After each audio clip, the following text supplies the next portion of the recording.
마지막 날 사건들 제4장 하나님의 마지막 때 교회. 하나님의 백성은 그분의 계명을 지킬 것임. 하나님께서는 짓밟힌 율법을 높이고 사람들에게 세상 죄를 지고 가는 하나님의 어린 양을 증거하는 한 교회를 지상에 가지고 계신다. 지금 세상에는 무너진 데를 수고하며 황폐한 곳들을 다시 세우는 교회가 단 하나 있다. 모든 사람은 하나님의 계명을 지키며 예수의 믿음을 가진 남은 백성의 예언을 성취시키고 있는 그 유일한 백성에 대해 비방하지 않도록 조심해야 한다. 하나님께서는 진리를 가르치는 능력에 있어서 그리고 하나님의 법을 옹호하는 데 있어서 다른 모든 교회들보다 비할 데 없이 뛰어난 한 독특한 백성, 한 교회를 지상에 가지고 계신다. 내 형제여, 그대가 제7일 안식일 예수 재림 교회가 바벨론이라고 가르친다면 그대가 잘못이다. 그들은 예수의 증거를 가졌음.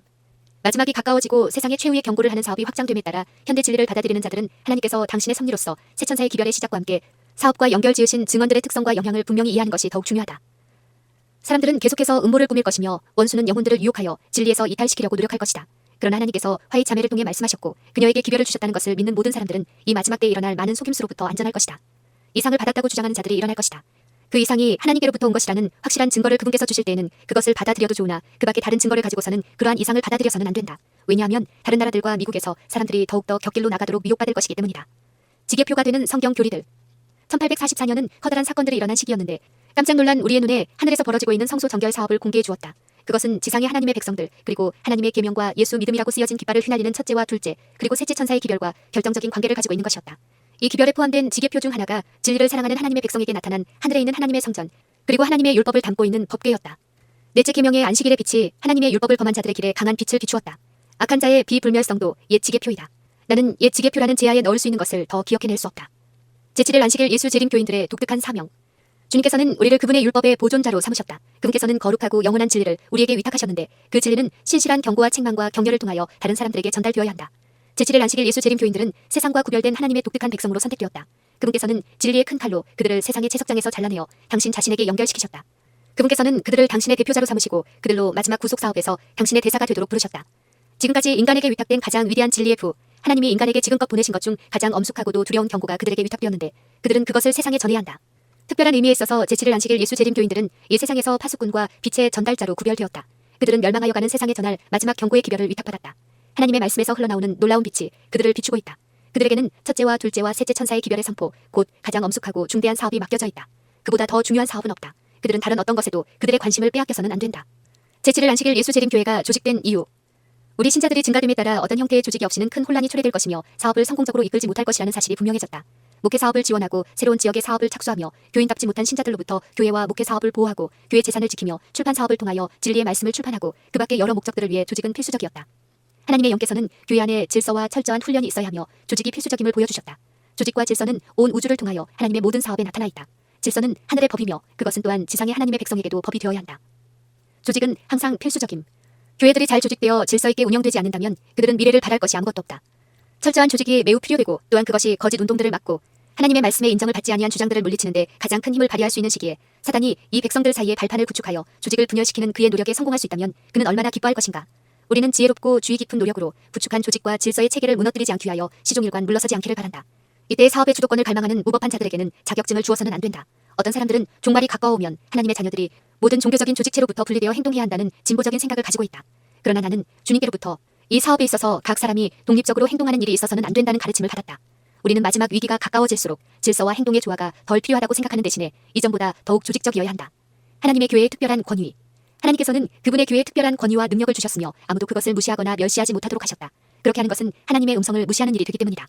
하나님께서는 하늘 아래에서 당신의 교회에 최고의 능력을 부여하셨다. 교회 안에 있는 연합된 하나님의 백성들 가운데서 존중되어야 하는 것은 하나님의 음성이다. 영적인 연약과 무지의 시기. 교회들에 어떤 개혁이 일어나야 한다고 내가 미네아폴리스에서 말한 모든 것을 나는 확증받았다. 개혁이 일어나야만 한다. 왜냐하면 큰 빛과 귀중한 기회와 특권을 받은 사람들이 영적으로 연약해지고 무지해졌기 때문이다. 그들은 한때 개혁자로서 여러 교단들에서 나온 자들이었으나 이제 저들은 이전의 교회들처럼 행동하고 있다. 우리는 또 다른 분리가 불가피하게 되지 않기를 희망한다.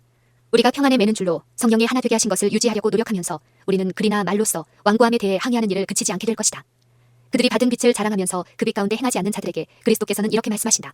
내가 너희에게 이르노니 심판날에 두로와 시돈이 너희보다 견디기 쉬우리라. 가버나움 즉 큰 빛을 받은 제7일 안식일 예수 재림 교인들아, 내가 하늘 즉 특권의 지점에까지 높아지겠느냐. 음부에까지 낮아지리라. 내게서 행한 모든 권능을 소돔에서 행하였다면 그 성이 오늘날까지 있었으리라. 교회는 라우디게아 상태에 있다. 하나님께서는 그들 가운데 계시지 않는다. 교회 본부의 권력 남용. 대총회 자체가 그릇된 원칙과 감정들로 타락하고 있다. 사람들은 그들의 관할 하에 있는 것으로 간주하는 자들을 부당하게 이용하고 있다. 그들은 개인들로 그들을 따르도록 만들려고 결심하였다. 그러나 그들은 그들을 통치하거나 파멸시키려 한다. 마치 그들의 지위가 그들을 신으로 만든 양 발전되어 온 그들의 독단적인 권력은 나를 놀라게 하며 두려움을 자아내게 한다. 이러한 것은 어디에서 누가 행사하든지 하나의 저주이다. 소수의 사람들에게 지나치게 큰 책임이 맡겨졌으면 어떤 사람들은 하나님을 그들의 고문으로 삼지 않는다. 이 사람들은 외방에서의 사업에 무엇이 필요한지를 알고 있는가? 그들은 저들에게 자문을 구하는 문제들에 대해 결정하는 법을 어떻게 알 수 있는가? 외국에서 그들의 문제들에 대한 대답을 얻는 데는 지체 없이 써서 보낸다 해도 3개월은 걸릴 것이다. 멀리 해외에 살고 있는 사람들은 비록 그들의 판단으로는 옳은 일이라 할지라도 그들이 먼저 배틀클릭에 허락을 요청하는 서신을 띄우지 않는 한 그 일을 행하지 않을 것이다. 그들이 사업을 진척시키기 전에 그들은 먼저 그곳으로부터 가부의 응답을 기다리게 될 것이다. 한 사람을 대총회장으로 선출하는 것은 지혜롭지 못한 일이다. 대총회의 일은 확대되었으며 어떤 일들은 불필요할 만큼 복잡하다. 분별력이 결핍된 증거들이 드러나고 있다. 각 지역을 나누거나 혹은 현재의 사태를 변화시킬 어떤 계획이 마련되어야 한다. 지혜롭지 못한 지도자는 하나님을 옹호하지 않음. 사업이 어떻게 수행되어야 하는지를 자문해주는 데 있어서 권위로 인정되어 온 배틀크릭의 의견은 더 이상 하나님의 목소리가 아니다. 나는 수년 동안 대총회가 하나님의 음성을 대변한다고 여겨왔다. 대총회가 그러하다고 우리가 한때 믿었던 것처럼 이 사람들이 거룩한 장소에 서서 백성들에게 하나님을 대변한다고 하는 것, 그것은 지나간 일이다. 새로운 교단은 필요하지 않음. 그대는 은혜의 기간의 끝에 하나님의 백성에게 있을 흔들림에 대하여 묘사한 교회 증언의 일부를 취하여 마치 그 가운데서 더 순결하고 더 거룩한 백성이 새로 일어날 것처럼 말하고 있다. 그러나 이러한 모든 것들은 원수를 기쁘게 할 뿐이다. 만일 많은 사람들이 그대가 제의한 주장들을 받아들이고 말하고 그대로 행동한다면 과거의 제7일 안식일 예수 재림 교인들에게서 전혀 목격할 수 없었던 가장 광신적인 흥분을 보게 될 것이다. 이것은 바로 사단이 원하는 것이다. 주님께서는 형제에게 제7일 안식일 예수 재림 교회를 바벨론이라고 부르라는 것과 하나님의 백성을 그 가운데서 불러내야 한다는 기별을 주시지 않았다. 주님께서는 나에게 그러한 기별들에 대하여 반대되는 결정적인 빛을 주셨으므로 그대가 어떤 이유를 제시할지라도 그것은 내게 일고의 가치도 없다. 나는 주님께서 당신의 교회를 사랑하신다는 것을 알고 있다. 교회는 그 조직을 해체시키거나 독립된 단위로 분열시켜서는 안 된다. 이렇게 하는 데는 아무런 일관성이 없으며 그러한 일이 있어야 한다는 아무런 증거도 없다. 형제들이여, 그대에게 말하노니 주님께서는 그분이 일하실 한 단체를 조직하셨다. 만약 누군가가 하나님의 계명을 지키는 백성들로 구성된 단체로부터 분리되어 나간다면, 또한 그가 교회를 인간적인 기준으로 저울질하고 그 교회를 비판하는 말을 한다면 그대는 그가 하나님의 인도를 받고 있지 않다는 것을 알아야 한다. 그는 잘못된 길에 서 있는 것이다.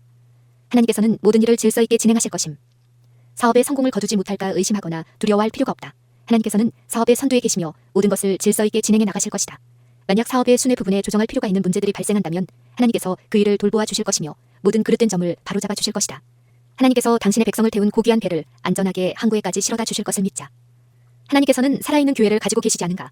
그분께서는 한 교회를 가지고 계시는데 그것은 승리한 교회가 아니라 투쟁하는 교회이다. 곡식밭에 가라지가 있는 것처럼 신자들 가운데 결점이 있는 사람들이 있는 것은 유감이다. 비록 교회 내에 죄악이 존재하고 세상 끝날까지 존재할지라도 교회는 이 마지막 시대에 죄로 인해 오염되고 타락한 세상에 빛이 될 것이다.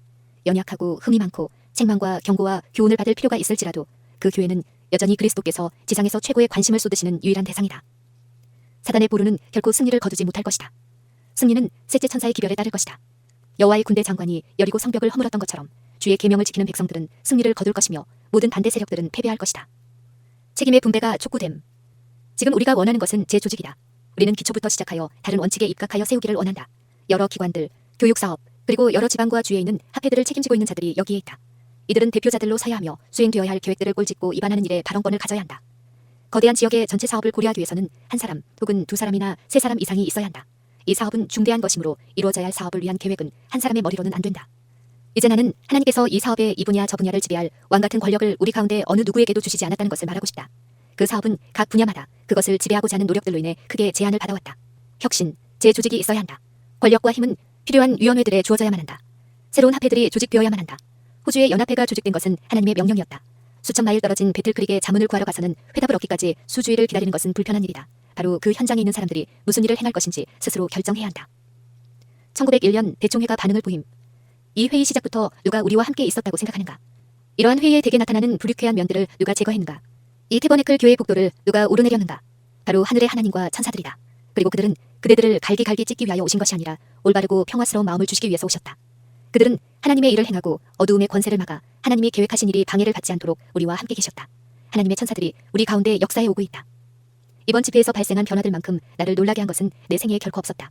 이것은 우리가 한 일이 아니다. 그것은 하나님께서 이루신 일이다. 이것에 대한 교훈이 내게 제시되었지만 나는 이 집회에서 틀어박혀 윤곽이 드러날 때까지 그것을 이해하지 못했다. 하나님의 천사들이 회중 가운데 거닐고 있었다. 나는 그대들 모두가 이 사실을 기억하기를 바라며 또한 하나님께서 그분의 백성의 상처를 치료해 주실 것이라고 말씀하신 것을 기억하기를 바란다. 대총회 기간에 하나님께서 당신의 백성들을 위하여 강력하게 역사하셨다. 그 회의를 생각할 때마다 나는 숙연한 느낌을 가지게 되며 내 영혼은 뜨거운 감사의 마음을 갖게 된다. 우리는 우리의 구속주이신 주님의 위엄 있는 발걸음을 보았다. 우리는 그의 거룩한 성호를 찬양한다. 그분께서 당신의 백성에게 구원을 가져다 주셨기 때문이다. 여러 연합회를 조직함으로 대총회가 모든 독립된 합회들을 직접 지도하지 않도록 하는 것이 필요하다. 대총회에 부여된 권력이 한두 사람 혹은 6사람들에게 집중되어서는 안 되며 개개의 지회들을 관할하는 위원회가 구성되어야 한다. 제7일 안식일 예수재림교회 조직에 대한 확신을 공고히 함. 우리는 이제 하나님께서 세워놓으신 기초를 헐어버릴 수 없다. 우리는 지금 어떤 형태의 새로운 조직도 구성할 수 없는데 그렇게 하는 것은 진리를 떠나 배도하는 것이 되기 때문이다. 나는 하나님께서 우리로 당신 자신에게 특별한 보물이 되게 하기 위하여 우리를 부르셨다는 것을 온 세상에 있는 제7일 안식일 예수재림 교인들에게 전하라는 지시를 받았다. 주님께서는 당신의 교회가 세상 끝날까지 성령과 만군의 여호와의 권고 안에서 완전히 연합하여 설 수 있도록 명하셨다. 때때로 사업의 총감독을 맡은 소수의 사람들이 대총회의 이름으로 하나님의 사업을 제안하는 지혜롭지 못한 계획들을 시행하고자 했을 때 나는 이러한 소수의 사람들로 대변되는 대총회의 음성을 더 이상 하나님의 목소리로 여길 수 없다는 것을 말했다. 그러나 이것은 각 분야에서 정당하게 선출된 대표자들로 모인 대총회의 의견을 존중해서는 안 된다는 의미는 아니다. 하나님께서는 세상의 모든 지역에서 온 당신의 교회의 대표자들이 대총회에 모였을 때 권위를 가지도록 정해주셨다. 어떤 이들이 범할 위험 있는 오류는 하나님께서 당신의 사업의 번영과 발전을 위한 계획을 수립하기 위하여 모인 대총회의 판단과 의견 가운데서 그분의 교회에 부여하신 전체적인 권위와 영향력을 한 사람 혹은 소수의 사람들의 생각과 판단에 맡기는 것이다. 하나님께서는 아무도 무시하거나 멸시할 수 없는 특별한 권위와 권세를 당신의 교회에게 부여하셨다. 그러므로 그렇게 하는 사람은 하나님의 음성을 멸시하는 것이다. 나는 이스라엘의 하나님이 아직도 당신의 백성을 인도하고 계시며 세상 끝날까지 저들과 계속해서 같이 하실 것을 깨닫게 될 때 용기를 얻고 기쁘게 된다. W.C. 화이트의 언급. 나는 그녀 리다 스코트 부인에게 어머니께서 남은 교회의 경험을 매우 존중하고 계신과 또한 하나님께서는 이 교단이 완전한 배도에 빠져 또 다른 교회가 탄생하는 일을 허용하지 않으실 것임을 어머니가 힘써 가르치셨음에 대해 말해주었다. 영적 부흥이 여전히 필요함. 나는 어느 날 정오에 지난 대총회에서 1901년 중책을 맡은 사람들이 하나님의 뜻과 방법을 따랐다면 이루어질 수 있었을 일에 대해 기록하고 있었다. 큰 빛을 가진 사람들이 그 빛을 따라 행하지 않았다. 회의는 끝났으나 마음을 깨트리는 일은 일어나지 않았다. 사람들은 마땅히 그들이 했어야 할 만큼 하나님 앞에 자신을 낮추지 않았으며 성령께서 주어지지 않으셨다. 나는 여기까지 쓰고서 의식을 잃었는데 나는 배틀크릭에서의 한 장면을 보는 것 같았다. 우리는 태버네클 교회의 강당에 모여 있었다. 기도와 찬미 그리고 또다시 기도가 드려졌다. 가장 간절한 탄원이 하나님께 올려졌다. 그 모임에 성령께서 임하고 계셨다. 아무도 마음속의 죄를 고백할 수 없을 만큼 교만하지 않은 듯했으며 이 일을 주도하는 사람들은 영향력을 가지고 있던 분들이었는데 전에는 용기가 없어 그들의 죄를 고백하지 못하던 사람들이었다. 태버네클 교회 안에는 이전에는 결코 없었던 환희의 소리가 흘러넘치고 있었다. 그리고 나는 의식이 돌아왔는데 한동안 내가 어디에 있었는지 생각해낼 수 없었다. 내 손에는 여전히 펜이 쥐어져 있었다. 내 귀에 이런 음성이 들려왔다. 이런 일이 이루어질 수 있었는데 이 모든 것을 주께서 그의 백성을 위해 행하시고자 기다리고 계셨다. 온 하늘은 은혜를 베풀기 위해 기다리고 있었다. 나는 지난 대총회에서 그 일이 철저하게 이루어졌더라면 우리가 어디에 있게 되었을까에 대해 생각하였다. 나는 최근 밤중에 내 앞을 지나간 장면에 깊은 감명을 받았다. 그곳에서 큰 운동, 부흥의 역사가 일어나고 있는 것 같았다. 우리 백성들은 하나님의 부르심에 응답하여 줄지어 움직이고 있었다. 당신의 백성에 대한 하나님의 인내. 교회는 슬프게도 구속주의 기대를 저버렸으나 주님께서는 당신의 백성을 떠나지 않으신다.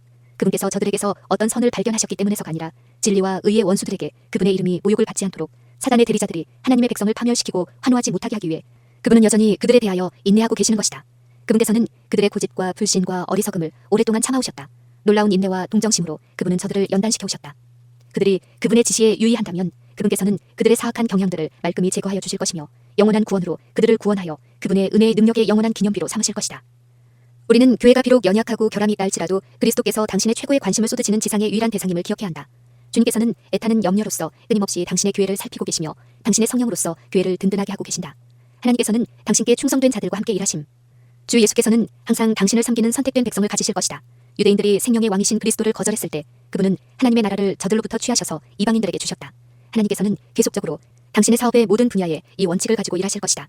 교회가 주의 말씀에 충실하지 못하다는 것이 입증될 때 그들의 주의가 어떠하든지 그들의 부르심이 얼마나 고귀하고 거룩하든지 간에 주님은 더 이상 그들과 함께 일하실 수가 없다. 그 대신 다른 사람들이 선택되어 그 중요한 책임을 맡게 될 것이다. 그러나 그들도 그들의 생애에서 모든 나쁜 행위를 고치고 그들의 모든 행동에 순수하고 거룩한 원칙을 확립하지 않는다면 주님께서는 저들에게 큰 고통을 주어 그들을 낮추실 것이다. 그래도 그들이 회개하지 않는다면 그들의 지위를 빼앗고 그들을 지옥벌이로 만드실 것이다. 받은 빛에 따라 심판받음. 제7일 안식일 예수재림교회는 성소의 저울에 달려질 것이다. 이 교회는 그가 받은 특권과 이점들에 의해서 심판을 받게 될 것이다. 교회의 영적인 경험이 그리스도께서 무한한 값으로 부여하신 특권들을 상응하지 않는다면 또한 교회에 주어진 축복을 가지고도 교회에 위탁된 일들을 수행하지 않았다면 그 교회는 부족함이 보였노라 라는 선고를 받게 될 것이다. 받은 빛과 기회에 의해서 교회는 심판을 받을 것이다. 봉사를 위해 지은 매우 귀한 시설들의 파괴에서 명백히 볼 수 있는 바 우리에게 주어진 엄숙한 경고는 다음과 같다. 그러므로 어디서 떨어진 것을 생각하고 회개하여 처음 행위를 가지라. 현재 뒤로 물러가는 기미가 보이는 이 교회가 회개하지 않는다면 그 교회는 그 행위의 열매를 먹게 될 것이며 마침내는 자신을 증오하게 될 것이다.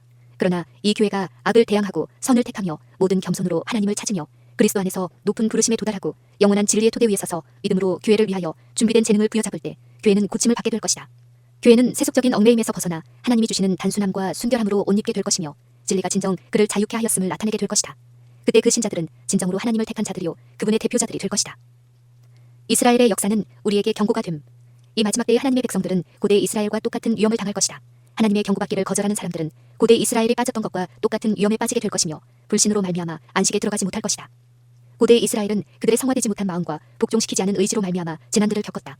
그들의 국가가 최종적 버림을 받은 것은 그들의 불신과 자만심, 회개치 않음, 무지, 완고함의 결과였다.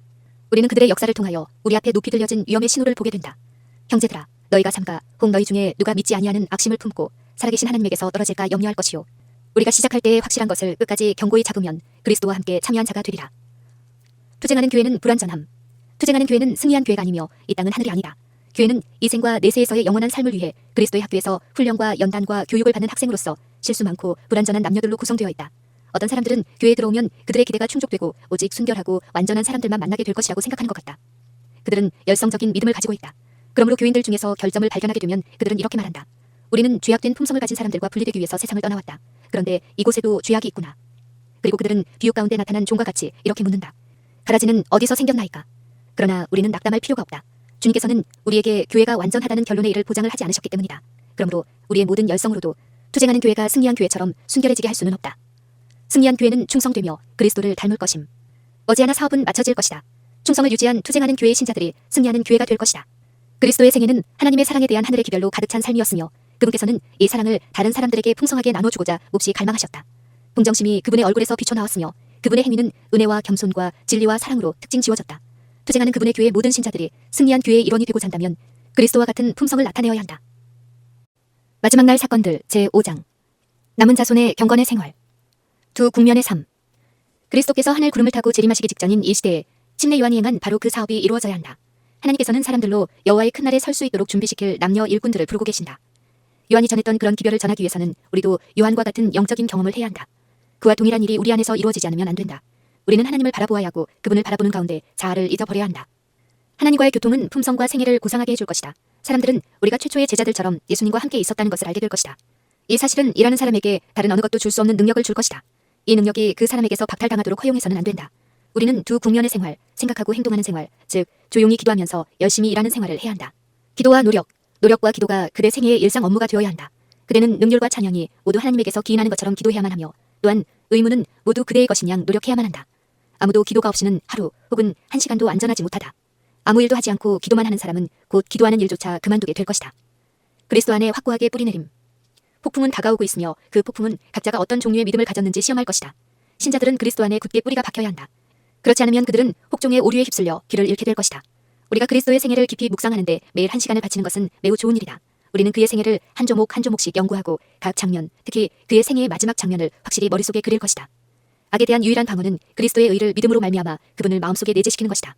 하나님과 산 연결을 맺지 아니하면 우리는 결코 자기를 사랑함과 자아 방종과 죄에 대한 유혹에 부정한 영향을 대항할 수 없다. 우리는 많은 악습을 벌일 수 있을 것이며 얼마 동안은 사단과의 관계를 끊을 수 있을 것이다. 그러나 순간마다 자신을 굴복시키므로 하나님과 산 연결을 가지지 않는다면 우리는 정복당할 것이다. 그리스도와 개인적으로 친숙하고 계속적으로 교통하지 않는다면 우리는 원수의 마음대로 되어 마침내 그의 명령을 좇을 것이다. 그리스도와 십자가에 못 박히신 분은 우리의 명상과 대화와 가장 큰 즐거움의 주제가 되어야 한다. 성령께서 형성하심. 인간의 마음은 하나님의 영께서 꼴 지우시도록 굴복되기까지는 진정한 행복을 맛보지 못할 것이다. 성령께서는 새롭게 된 영혼이 그들의 모본인 예수 그리스도를 닮도록 하신다. 성령의 가마로 하나님께 대한 증오가 믿음과 사랑으로 변하며 교만이 겸손으로 변화된다. 그 영혼은 진리의 아름다움을 깨닫게 되며 그리스도께서는 품성의 탁월함과 완전함으로 인하여 존귀를 받으신다. 필요되는 것은 우리의 본성적 충동이나 정신적 능력이나 마음의 경향이 아니요 오직 순간마다 하나님의 성령의 지배를 받는 일이다. 성령께서는 우리의 어두움을 밝게 비추시고 우리의 무지를 깨우쳐 주시며 우리의 다양한 필요들을 채우는 일을 도와주신다. 그러나 그 마음은 부단히 하나님을 추구해야만 한다. 그러나 만약 세속이 우리 속에 들어오는 것을 허용한다면 우리에게 기도할 의욕이 없고 지혜의 근원이신 하나님과 교제하고자 하는 의욕이 없다면 성령께서는 우리와 함께 거하지 않으실 것이다. 성경 연구의 필요성. 비록 새롭게 된 심령이라 할지라도 매일 말씀의 소금을 적용하지 않으면 그 아름다운 상태를 계속 유지할 수가 없다. 매일 하늘의 은혜를 공급받아야 하며 그렇게 하지 않을 때 아무도 회심한 상태를 지속하지 못할 것이다. 그대들의 신앙은 하나님의 말씀에 의해 실체화되어야 한다. 진리의 산 증언을 굳게 붙들라. 그리스도를 개인의 구주로 믿는 믿음을 가지라. 주님께서는 지금까지도 그러하셨고 앞으로도 언제나 우리의 만세 반석이 되실 것이다. 그리스도인들은 세상에 곧 일어날 놀라운 일을 위하여 준비하여야 하며 이 준비는 하나님의 말씀을 부지런히 연구하고 그 계명에 저희의 생애를 일치시키려고 노력함으로써 해야 한다. 성경의 진리로 그 마음을 견고히 한 자들밖에는 최후의 대쟁투를 견딜 자가 없다. 오직 성경을 열심으로 연구하고 진리에 대한 사랑을 가진 자들만이 온 세계를 미혹시키는 속임에서 벗어날 수가 있다. 우리의 백성들은 하나님의 명령을 이해할 필요가 있다. 그들은 계시된 진리의 원칙을 조직적으로 알아야 할 필요가 있는데 그 원칙은 세상에 다가올 사건에 대처할 수 있게 해주고 그들의 모든 교훈의 풍조에 밀려다니지 않도록 방어해 줄 것이다. 말씀을 암송할 것. 매일 여러 차례 귀하고 황금 같은 시간을 기도와 성경 연구에 바쳐야 하는데 영혼 안에 영적인 생명이 있게 하도록 한 구절을 암송하기 위해서라도 그렇게 해야 한다. 하나님의 귀중한 말씀은 하늘의 왕께 충성을 바치려고 하는 젊은이들의 표준이다. 그들로 성경을 연구하게 하라. 그들로 성경 구절들을 한 구절 한 구절 암송함으로써 주님께서 말씀하신 바에 대한 지식을 얻도록 하라. 그대 주변을 말씀의 벽으로 쌓으라. 그러면 세상이 그것을 허물 수 없다는 것을 그대는 보게 될 것이다. 성경 말씀을 암송하라. 그래서 사단이 유혹을 가지고 찾아올 때 기록하였으되 라는 말로 곧바로 대항하도록 하라. 이것은 우리 주님이 시험에 대처하시고 그것을 물리치신 방법이다. 기억의 창고에 귀중한 그리스도의 말씀을 걸어놓으라. 그것은 은이나 금보다 훨씬 더 가치 있게 여겨져야 한다. 일할 때에도 주머니에 작은 성경을 지니고 있으라. 그리고 모든 기회를 활용하여 그 귀한 약속들을 암송하라. 많은 사람들이 기록된 말씀을 빼앗길 때가 올 것이다. 그러나 이 말씀이 기억 속에 새겨진다면 아무도 그것을 빼앗지 못할 것이다. 하나님의 말씀을 연구하라. 그 귀한 약속들을 암송하라. 그러면 우리가 성경을 빼앗기게 될 때라도 여전히 하나님의 말씀을 소유할 수 있게 될 것이다.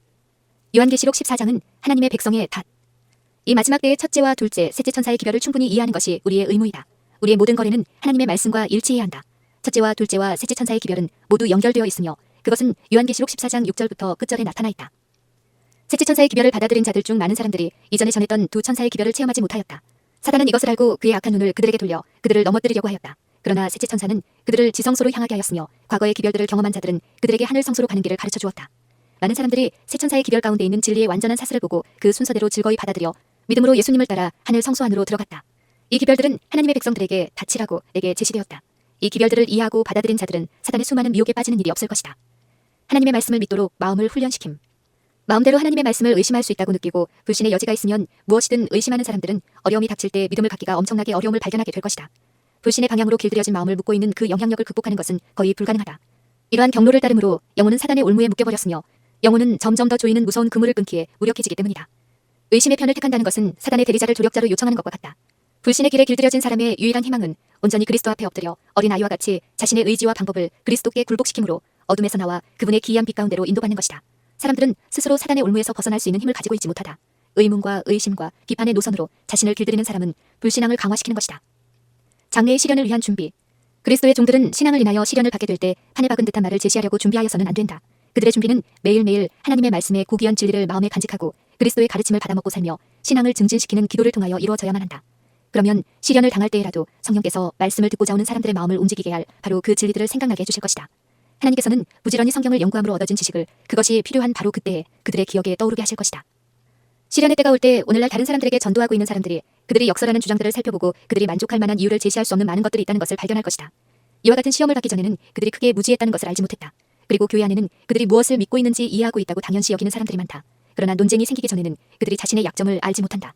같은 믿음을 가진 사람들에게서 분리되어 홀로 서서 단신으로 그들의 신조를 설명하도록 강요당하면 그들은 그들이 진리로 받아들였던 것들에 대한 그들의 견해가 얼마나 분명치 않은 것이었는지 깨닫고 놀랄 것이다. 도덕적인 능력을 제어함. 우리의 믿음에 대한 이유를 설명할 수 있는 능력은 훌륭한 것이다. 그러나 진리가 이보다 더 깊이 들어가지 않으면 그 영혼은 결코 구원받지 못할 것이다. 심령은 모든 도덕적인 부패로부터 정결함을 입어야 한다. 생각과 상상력을 통제하는 연습을 하는 것이 의무라고 인식하고 있는 사람이 거의 없다. 훈련되지 않은 마음을 유익한 사물에 고정시키기는 어려운 일이다. 생각을 바르게 사용하지 못하면 그 영혼은 신앙이 깊어질 수가 없다. 거룩하고 영원한 사물들로 마음이 먼저 채워지지 않을 때 그것은 하찮고 피상적인 것들로 채워지게 될 것이다. 지적인 능력과 도덕적인 힘은 훈련을 받아야만 하며 연습을 통해 그것들은 강화되고 개선될 것이다. 우리에게는 순수하고 고상한 사고를 개발시키고 고양시키며 저속하고 육적인 힘을 기르는 것보다 도덕적인 능력을 강화시키는 것이 절실히 요구된다. 하나님이시여, 우리가 자아 방종의 식욕에서 깨어나도록 도와주소서. 에녹의 모범. 에녹은 승천하기까지 300년 동안 하나님과 동행했으나 그 당시의 세상 형편은 그리스도인이 완전한 성품을 갖기에 오늘날보다 더 좋은 조건은 아니었다. 그러면 에녹은 어떻게 하나님과 동행할 수 있었는가? 그는 자신이 항상 하나님의 임재 앞에 있음을 느낄 수 있도록 마음과 생각을 훈련시켰으며 난관에 봉착했을 때는 하나님께서 그를 지켜주시도록 기도드렸다. 그는 하나님께 죄를 짓는 여하한 행동도 단호히 거절하였다. 그는 지속적으로 하나님을 그의 앞에 모셨으며 그는 이렇게 기도하곤 했다. 제가 범죄하지 않도록 주의 길을 가르쳐 주시옵소서. 나에 관한 당신의 뜻은 무엇인지요? 나의 하나님, 주님을 영화롭게 하기 위해 제가 할 수 있는 일이 무엇인지요? 그와 같이 그는 끊임없이 자신의 길과 방법을 하나님의 계명과 일치시켰으며 그는 하나님께서 그를 도우시리라고 그의 하늘 아버지를 전적으로 의지하고 신뢰하였다. 그는 자신의 생각이나 의지대로 하지 않았다. 그는 하늘 아버지의 뜻에 모든 것을 굴복시켰다. 에녹은 그리스도께서 오실 때 이 땅에서 죽음을 맛보지 않고 승천할 사람들을 대표한다. 에녹에게도 우리와 마찬가지로 유혹들이 있었다. 그는 오늘날과 같이 의에 대해 우호적이지 않은 사회 속에서 살았다. 그가 호흡한 분위기는 지금과 같이 죄와 부패로 오염되어 있었다. 그러나 그는 당시 편만에 있던 죄로 인해 더럽혀지지 않았다. 그와 같이 우리도 역시 순결하고 타락하지 않은 생애를 살 수가 있다. 과거의 하나님의 축복을 기억하라. 우리가 현 위치에 이르기까지 한 걸음 한 걸음씩 전진하며 여행한 우리의 과거 역사를 회고해 볼 때 나는 하나님을 찬양하라고 말할 수 있다. 주님께서 행하신 역사를 바라볼 때 나는 경탄과 우리의 인도자이신 그리스도께 대한 확신으로 충만해진다. 우리는 주님께서 우리를 인도해 오신 길과 우리의 과거 역사를 통하여 주신 그분의 가르침을 잊어버리는 것 외에는 미래에 대하여 두려워할 것이 전혀 없다. 진지하게 반성해야 할 때. 하나님을 두려워하는 각 사람이 진지하게 반성해 보아야 할 때가 있다면 개인의 헌신의 삶이 절실히 요구되는 바로 지금이다. 각자는 다음과 같은 질문을 던져보아야 한다. 나는 무엇하는 사람인가? 이 시대의 나의 사명과 직분은 무엇인가? 나는 사단과 그리스도 중에서 어느 편에서 일하고 있는가? 모든 영혼은 하나님 앞에서 자신을 낮추도록 하라. 우리가 대속죄일에 살고 있음이 분명하기 때문이다. 지금 이 시간에도 많은 사람들이 지금 하나님 앞에 검사를 받고 있다. 한동안 그들은 무덤에 잠들 것이기 때문이다. 그날의 신앙에 대한 그대의 공헌이 아닌 그대의 애정의 상태가 그대의 보장이 된다. 마음의 성전은 그 더러움에서 정결해져 있는가? 나의 죄악들이 도말되도록 나의 죄들은 고백되었고 나는 하나님 앞에서 그것들에 대해 회개하고 있는가? 나는 자신을 너무 낮게 평가하고 있는가? 나는 예수 그리스도를 아는 지식이 고상함을 인하여 모든 것을 기꺼이 희생하고 자는가?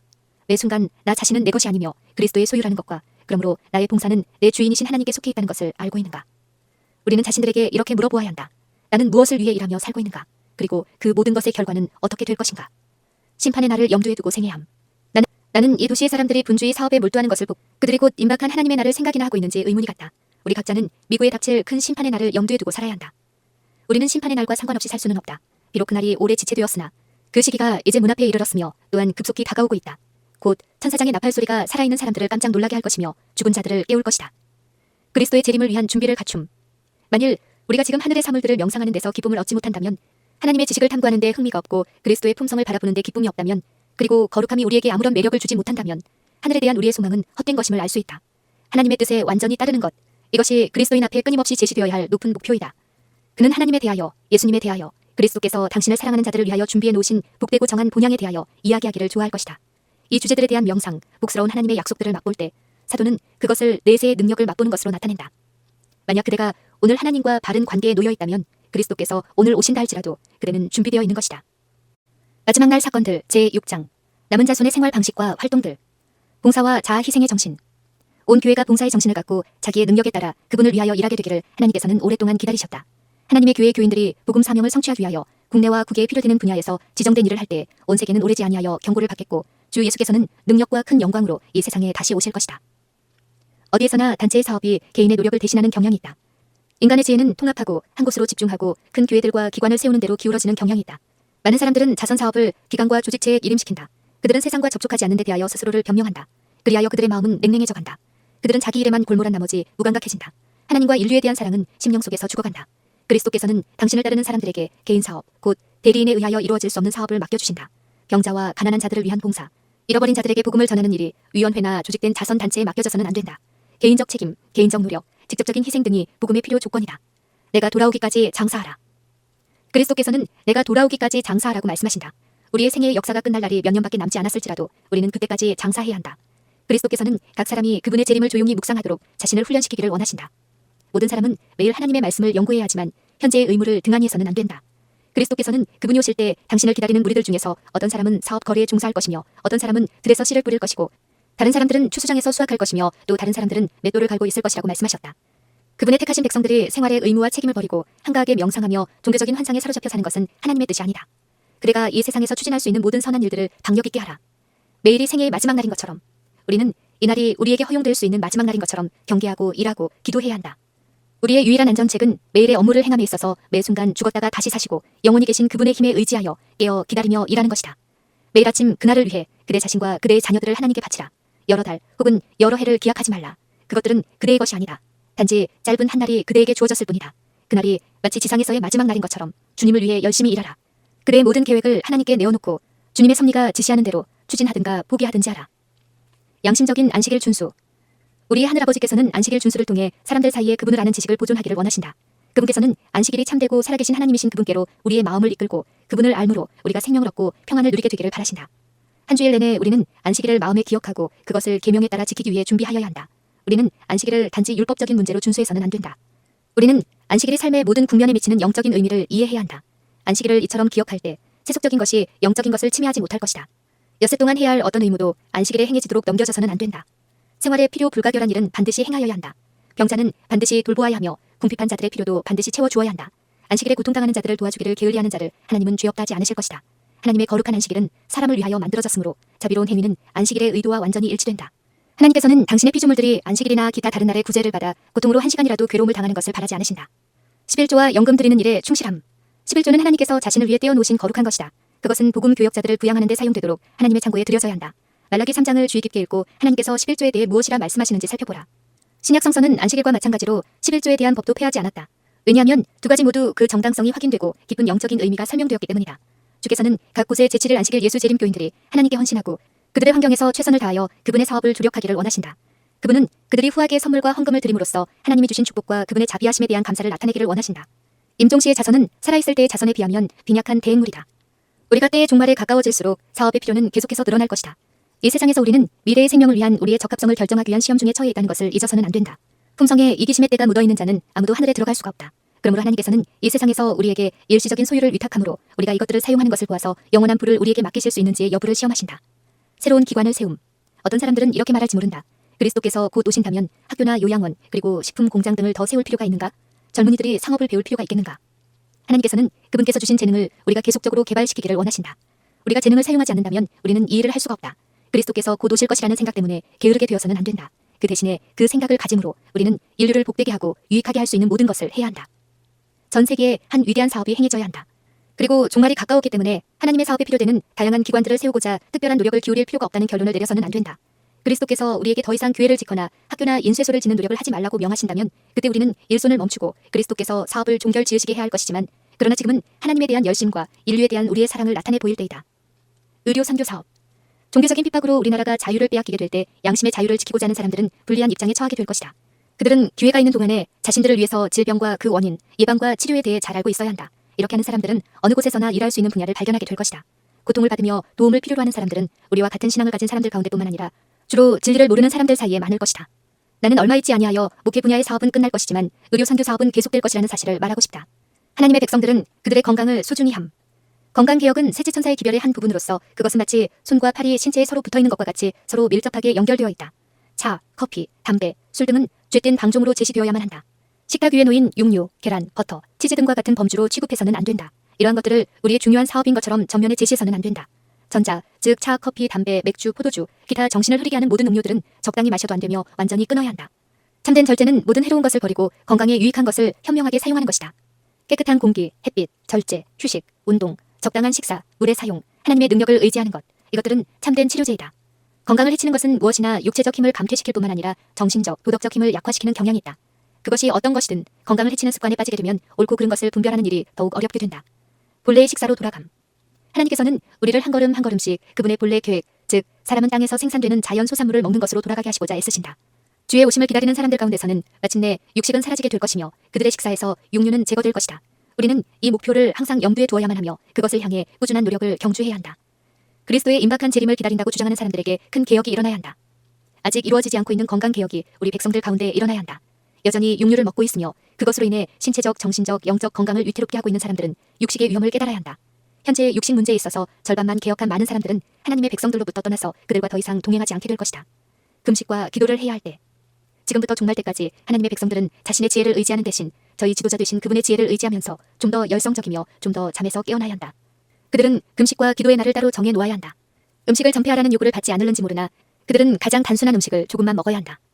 모든 사람들에게 권장할 만한 참된 금식은 자극성 있는 모든 음식을 멀리하고 하나님이 풍성하게 마련해 주신 건강하고 단순한 음식을 적절히 사용하는 것이다. 사람들은 이 땅의 음식을 먹고 마시는 일에 대해서는 더욱 적게 생각하고 전체적인 신앙 경험의 활력과 강건함을 가져다주는 하늘 양식에 대해 더욱 많이 생각해야 한다. 경건의 누룩은 그 힘을 완전히 잃어버리지 않았다. 교회의 위험과 침체가 가장 클 때 빛 가운데 서 있는 적은 무리는 땅에서 자행되는 가증한 일로 인하여 탄식하며 부르짖게 될 것이다. 그러나 더욱 특별히 그들의 기도는 교회를 위하여 드려질 것이다. 하나님을 전적으로 신뢰함.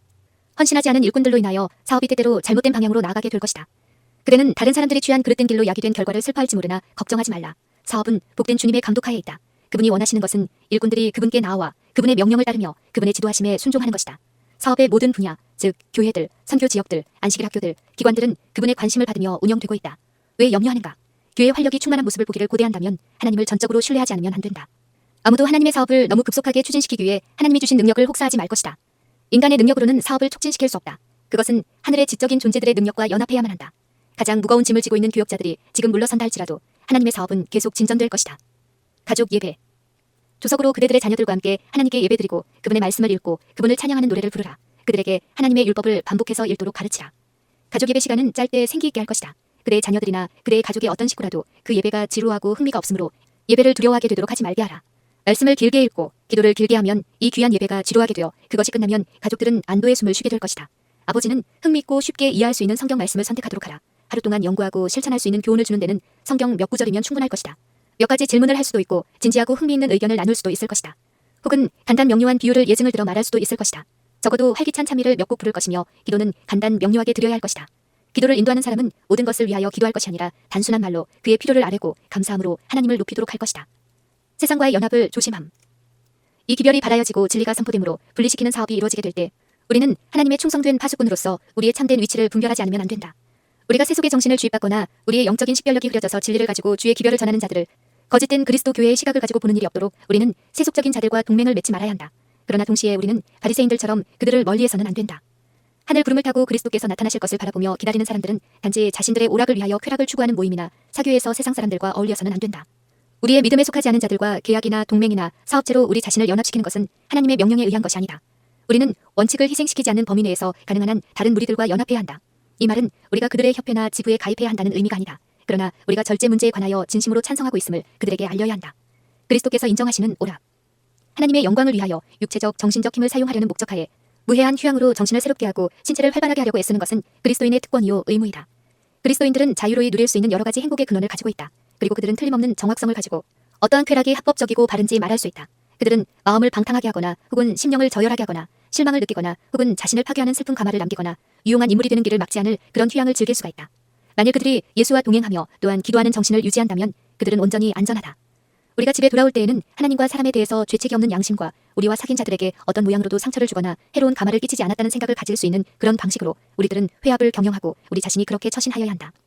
그대들이 믿음으로써 하나님의 축복을 구하면서 참석할 수 있는 오락이라면 위험하지 않을 것이다. 그러나 은밀한 기도와 기도의 재단에서의 헌신, 그리고 기도의 참석 등에 그대들을 부적합하게 만들어주는 오락은 어떤 것도 안전하지 못하고 위험한 것들이다. 용기를 돋우는 음악. 이스라엘 백성들이 광야를 여행하는 중에 거룩한 노래로 기운을 낸 것처럼 하나님께서는 오늘날에도 당신의 백성들에게 그들의 순례자의 생활을 기쁘게 하라고 명하신다. 그분의 말씀을 기억에 새기는 데에는 그것을 노래로 반복하여 부르는 방법보다 더 효과적인 것은 별로 없다. 그런 노래는 기이한 힘을 가지고 있다. 그것은 거칠고 교양 없는 성질을 진정시키며 생각의 활기를 불어넣고 동정심을 일깨우고 행동의 조화를 촉진시키며 용기를 잃게 하고 노력을 약하게 하는 어둡고 불길한 생각을 없애는 힘을 가지고 있다. 종교적 예배의 한 부분으로서 노래하는 것은 기도가 예배에 중요한 것만큼 중요하다. 악기를 사용하는 것을 무조건 반대해서는 안 된다. 고대에도 종교적 행사에 악기를 사용하였다. 경배자들은 하프와 심벌즈로 하나님을 찬양하였으며 오늘날의 예배에도 음악이 그 위치를 차지하도록 해야 한다. 텔레비전과 극장. 가장 위험한 쾌락의 장소 중에 하나가 극장이다. 너무도 흔히 주장되는 바와 같이 그것은 도덕과 미덕의 학교가 되는 대신에 바로 부도덕의 온상이다. 악한 습관과 범죄의 경향이 이러한 오락물로 말미암아 강화되고 굳어진다. 저열한 노래와 음탕한 동작과 표정, 태도가 상상력을 더럽히고 도덕을 저하시킨다. 이러한 유흥장에 습관적으로 다니는 모든 청년들은 원칙에 있어서 불순해질 것이다. 사람의 상상력에 해독을 끼치고 신앙적인 가마를 파괴하며 평온한 즐거움과 진정한 삶의 현실에 대한 맛을 흐리게 하는 데 있어 극장의 오락보다 더 강력한 것은 이 땅에 없다. 마치 취하게 하는 음료를 사용함으로써 이를 추구하는 욕망이 강화되는 것처럼 이러한 장면에 탐닉하면 모든 방종에 대한 갈망이 증가하게 된다. 극장이나 무도장에서 보낸 시간에는 하나님의 축복을 기대할 수 없다. 어떤 그리스도인도 이러한 장소에서 죽는 것을 원치 않을 것이다. 아무도 그리스도께서 오실 때 그러한 장소에서 발견되기를 원치 않을 것이다. 오직 안전한 오락물은 진지하고 종교적인 생각을 저하시키지 않는 것들이며 오직 안전한 휴양지는 우리가 예수님을 모시고 갈 수 있는 곳이다. 의복과 장신구. 의복 문제를 그대들의 신앙의 주요 문제로 삼을 필요가 없다. 그보다 더욱 풍성하게 이야기할 것이 많이 있다. 그리스도에 대하여 말하라. 회심하면 하나님의 말씀과 조화되지 않는 모든 것들은 사라질 것이다. 만약 우리가 그리스도인이라면 우리가 걸어가야 할 길이 비록 우리의 본성적인 경향을 정면으로 거스르는 길이라 할지라도 그리스도를 따르게 될 것이다. 이것저것을 입으면 안 된다고 그대에게 말해도 아무 소용이 없다. 왜냐하면 이러한 헛된 것들에 대한 사랑이 그대의 마음속에 있다면 그대가 장식물을 제거한다 할지라도 그것은 단지 나뭇잎을 떠는 것과 같을 뿐이기 때문이다. 곧 본성적인 마음의 성향은 다시 일어날 것이다. 그대는 자신의 양심을 소유하지 않으면 안 된다. 나는 우리 백성들이 하나님 앞에서 주의 깊고 조심스럽게 행하기를 간청하는 바이다. 의복에 있어서의 관습들이 건강 원칙에 일치하는 한 따르라. 우리의 자매들이 단순한 의복을 입되 다른 많은 사람들처럼 질이 좋고 오래 견딜 수 있는 재료를 선택하여 시대에 맞는 것을 입도록 하라. 그리고 의복 문제가 마음을 지배하지 않도록 하라. 우리의 자매들은 단순한 의복을 입어야 한다. 그들은 얌전함과 침착함을 가지고 아담하게 옷을 입어야 한다. 하나님의 은혜로 내면을 단장한 산 모본을 세상에 보여주도록 하라. 외관은 마음의 지표이다. 출판물이 필요됨. 출판물을 발행하여야 한다. 그것은 가장 쉽고도 단순한 언어로 기록되어야 하며 사람들이 큰 관심을 가지고 있는 주제들을 설명해야 한다. 그리고 그것은 장차 세상에 임할 사건들을 알려주어야 한다. 셋째와 둘째 천사의 기별은 1843년과 1844년에 전해졌으며 지금은 셋째 천사의 기별이 선포되고 있는 데이다. 그러나 그 세 기별은 모두 여전히 선포되어야 한다. 예언적 역사에서 이미 성취된 것들과 앞으로 성취될 일들을 보여주면서 우리는 세 천사의 기별을 우리 출판물과 설교를 통하여 세상에 전해야 한다. 사실 그대로의 진리가 전도지와 소책자를 통하여 전해져야 하고 이것들은 가을 낙엽과 같이 뿌려져야 한다. 부조와 선지자, 다니엘과 요한계시록, 그리고 각 시대의 대쟁투가 지금보다 더 절실히 필요된 적은 없었다. 이 서적들은 널리 배포되어야 한다. 그 책들이 강조하고 있는 진리가 감겨진 눈먼 많은 사람들의 눈을 열어줄 것이기 때문이다. 은혜의 기간이 지속되는 동안 문서 전도자들이 일할 수 있는 기회가 있을 것이다. 우리 출판물에는 날카로운 비판을 싣지 말 것. 우리 출판물에 글을 쓰는 사람들은 매정한 공격이나 암시를 함으로써 가톨릭을 포함한 각 계층의 사람들에게 전도하기 위해 우리가 해야 할 사업에 분명한 해가 되고 방해가 되고 장애가 되게 해서는 안 된다. 진리를 말하되 사랑으로 해야 하며 그것을 성화되지 못한 본성의 요소와 결합시킨다거나 우리의 원수가 가진 똑같은 정신으로 말해서는 안 된다. 우리는 거칠고 험한 언어를 사용해서는 안 된다. 기록된 모든 기사에 그것들이 나타나지 않게 하고 모든 설교에서 그것을 제거해버려라. 하나님의 말씀으로 꾸짖고 책망하게 하라. 유한한 인간은 그리스도 안에 거하며 그 속에 숨도록 하라. 우리의 글과 말에서 그 자체만 떼어낸다고 할 때 나라의 법과 질서에 적대적인 것처럼 오해할 수 있는 표현은 제거해야 한다. 모든 것을 주의 깊이 심사숙고함으로써 우리들이 나라와 국법에 불충실한 언급을 하는 사람들로 보이게 해서는 안 된다. 기독교 정신은 프로 권투처럼 비판이나 정죄를 통해 나타나는 것이 아니다. 지역적인 문제들을 조심함. 하나님께서는 그분의 백성들을 지나쳐버리시고 그분의 진리를 위탁하기에 합당한 유일한 사람으로서 여기에서 한 사람 저기에서 한 사람을 택하지 않으셨다. 그분께서는 단체의 확립된 믿음과 반대되는 새 빛을 한 사람에게 주지 않으신다. 모든 개혁에서 사람들이 일어나서 이런 주장을 했다. 아무도 하나님께서 그들의 형제들보다 뛰어난 특별한 빛을 그들에게 주신 것처럼 자부하지 말아야 한다. 어떤 사람이 진리와 상치되지 않는 것처럼 보이는 어떤 새롭고 독창적인 사상을 받아들인다. 그는 그것에 관하여 이야기하고 그것이 그에게 아름답고 중요한 것으로 이루어져 있는 것처럼 보일 때까지 그것을 깊이 생각한다. 사단은 이처럼 거짓된 모습을 만들어낼 수 있는 능력이 있기 때문이다. 마침내 그것은 완전히 몰두하게 하는 주제, 모든 것을 그 주위에 집중시키는 하나의 큰 요점이 된다. 그리하여 진리는 마음에서 뽑혀져 버린다. 나는 그리스도의 대사로서 진리를 마음에서 떠나가게 하는 경향을 가진 이런 지역적인 문제들을 경계하도록 그대들에게 경고하는 바이다. 오류는 결코 무의하지 않다. 그것은 결코 성화를 이루어주지 않고 혼란과 불화를 가져온다. 차이점이 아니라 단합을 강조함. 진리의 빛을 가지고 있는 자들을 위하여 마련된 수많은 유혹들이 변장되어 있다. 우리들 중 어떤 사람에게나 유일한 안전은 경험 있는 형제들에게 먼저 제시하지 않고서는 새로운 교리, 새로운 성경 해석을 받아들이지 않는 것이다. 겸손하고 배우는 정신으로 열렬히 기도하는 마음으로 그것을 그들 앞에 제시하라. 만일 그들이 그 가운데서 빛을 보지 못하면 그들의 판단에 따르라. 모사가 많으면 평안을 누리기 때문이다. 남녀들이 어떤 새로운 빛이나 어떤 새로운 계시를 받아노라고 공언하면서 일어날 것인데 그들의 경향은 옛 지계표를 믿는 믿음을 흔드는 것이 될 것이다. 그들의 교리는 하나님의 말씀의 증거를 지니고 있지 않을 것이다. 그러나 영혼들은 속임을 당할 것이다. 거짓 소문들이 유포될 것인데 어떤 사람들은 이 올무에 사로잡힐 것이다. 우리는 각종 형태의 오류에 대하여 아무리 경성해도 지나치지 않다. 왜냐하면 사단이 사람들을 진리에서 깨어내기 위하여 끊임없이 노력하고 있기 때문이다. 우리는 반드시 단합해야 하는데 이것은 다른 사람들에게 우리의 사상을 강요하기 위해서가 아니라 우리 모두가 그리스도의 온유와 겸손을 가질 때 그들은 그리스도의 마음을 갖게 될 것이기 때문이다. 그때 단합의 정신이 나타날 것이다. 나는 진리를 믿노라고 주장하는 사람들에게 그들의 형제들과 연합해서 걸어가도록 권유하는 바이다. 세상 사람들에게 우리가 극단주의자들이요 우리가 분열되어 있으며 한 사람은 이렇게 다른 사람은 저렇게 가르친다고 말할 기회를 주고자 노력하지 말라. 불화를 피하라. 비판을 대처하는 방법. 믿음에서 떠난 사람들이 우리의 주의를 하나님께로부터 떠나게 하기 위해 우리의 회중을 찾아올 것이다. 그대는 진리를 떠나 허탄한 이야기에 귀를 기울이지 말라. 그대의 사업에 치욕을 끼치는 말을 하는 사람들을 돌이키고자 노력하는 일을 멈추지 말라. 그러나 그대가 예수 그리스도의 영에 감동되어 있으며 하나님의 천사가 그대의 반대자들의 마음을 감동시킬 말을 그대의 입술에 담아주고 있음을 나타내도록 하라. 이 사람들이 그들의 방식을 계속 고집한다 할지라도 회중들 중 지각 있는 사람들은 그대의 표준이 더 고상하다는 것을 깨닫게 될 것이다. 그러므로 예수 그리스도께서 그대를 통하여 말씀하시는 것을 다른 사람들이 알 수 있도록 말하라. 하나님의 말씀을 높이라. 만약 우리들이 감정의 흥분을 자아내고자 노력한다면 우리 자신이 주체하지 못할 정도로 흥분의 도가니를 만들 수 있을 것이다. 그러나 우리들이 해야 할 일은 조용하고 뚜렷하게 말씀을 전파하는 일이다. 흥분을 자아내는 것을 우리들이 해야 할 일처럼 생각해서는 안 된다. 오직 하나님의 성령께서만 건전한 열성을 불어넣어 줄 수 있다. 하나님께서 일하시도록 하고 인간은 하나님 앞에서 부드럽게 행하며 깨어 기다리고 기도하며 매 순간마다 예수님을 바라보아야 한다. 빛과 생명이 되시는 고귀한 성령의 인도하심과 지도하심을 받도록 하라. 우리는 순수한 하나님의 말씀을 가지고 백성들에게 나아가야 하며 그들이 말씀을 받아들일 때 성령께서 임하시는데 내가 전에 말한 것과 같이 성령께서는 언제나 인간의 판단력에 좋은 인상을 주는 방법으로 임하신다. 우리가 말하고 노력하며 모든 영적인 의식을 행함에 있어서 우리들은 하나님의 모든 참된 자녀에게 자극을 주는 침착성과 위엄과 경건한 두려움을 나타내어야 한다. 사람들이 진리에 순복하도록 우리가 영향력을 끼치고자 하는 것은 감정이나 흥분을 통해서가 아니라 하나님의 말씀을 통해서이다. 하나님의 말씀의 토대 위에 우리는 안전하게 설 수 있다.